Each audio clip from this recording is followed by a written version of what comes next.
এই বিশ্ববিদ্যালয় প্রশাসন নির্বাচন কমিশন চায় না শিক্ষার্থীরা সুন্দরভাবে ভোট দিতে চায়।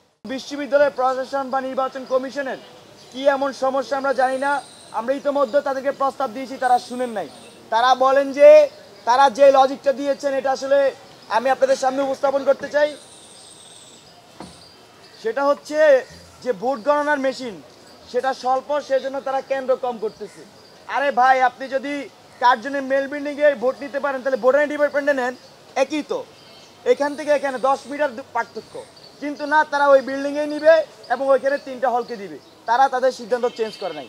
এই সিদ্ধান্তের পরে আমরা যে সন্দেহ করছিলাম সেই সন্দেহকে আমরা এখন মনে করছি সন্দেহটাই সত্য, কারণ তারা এই নির্বাচনে চায় না যে শিক্ষার্থীরা ভোট দিক। এবং আমরা এই নির্বাচন কমিশনের এই সকল সিদ্ধান্তের আজকে সমালোচনা করছি, নিন্দা জানাচ্ছি, আমরা বিকল্প প্রস্তাবনা দিচ্ছি। বন্ধুগণ, আপনারা জানেন বঙ্গমাতা কুইত মেত্রী হল সেই নিউ মার্কেটের পর অবস্থিত। সেই বঙ্গমাতা কুইত মেত্রী হলে কেন্দ্র দেওয়া হয়েছে শিক্ষক ক্লাবে, ঢাকা বিশ্ববিদ্যালয় ক্লাবে। আমরা বলেছিলাম সেখানে সোশ্যাল ওয়েলফেয়ার আছে সেখানে দেওয়ার জন্য। তারা বলেন যে সেখানেও দেওয়া যাবে না। কেন দেওয়া যাবে না তার কোনো সদুত্তর তারা দিতে পারেন নাই। আপনারা দেখবেন হলপাড়ার 4টি হল, হলপাড়ার হলগুলোর জন্য ভোট কেন্দ্র সহজ হবে কোথায়? যদি FBS কলাভবন এইসব এলাকায় দেওয়া হয়, কিন্তু দেওয়া হয়েছে উদয়ন স্কুলে। উদয়ন স্কুল কোথায়? সেই পলাশী মোড়ের কাছে। তার মানে কি? তার মানে হলপাড়ার শিক্ষার্থীরা যদি এত দূরত্ব গিয়ে ভোট না দেয়, সেখানে যে SM হল এবং জগন্নাথ হল আছে তাদেরকে দিতে পারতো কিন্তু উদয়ন স্কুলে, সেটা না দিয়ে তাদেরকে দিয়েছেন আবার সেন্ট্রাল ফিল্ডে। মানে এই বিশ্ববিদ্যালয় প্রশাসন নির্বাচন কমিশন চায় না শিক্ষার্থীরা সুন্দরভাবে ভোট দিতে চায়।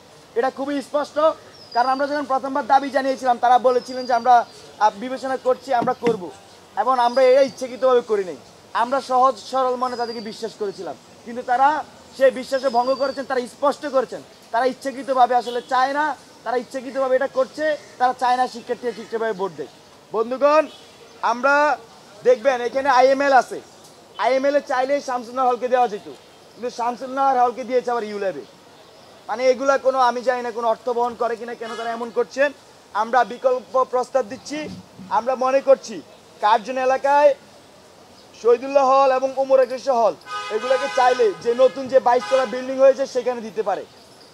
এখানে ফজলুল হক মুসলিম হলকে ইতিমধ্যে যে কার্জন মেইন বিল্ডিংটাতে কেন দেওয়া হয়েছে সেখানে সেটা রাখা যেতে পারে, তাহলে ডিসেন্ট্রালাইজড হয়ে যায়। এছাড়াও সুফিয়া কামাল হলকে ভূতত্ত্ব বিভাগে শিফট করা হয়েছে, সেই সিদ্ধান্তকে আমরা সাধুবাদ জানাই। FBS-এ চাইলে 71 হল এবং মুজিব হলকে দিতে পারে। কলাভবন এলাকায় মুক্তিযোদ্ধা জিয়াউর রহমান হলকে দিতে পারে এবং জসিম হলকে দিতে পারে। সিনেট ভবন এলাকায় ইতিমধ্যে সূর্য সেন এবং মহসিন হল আছে, এটা অনেকটা ফিজিবল।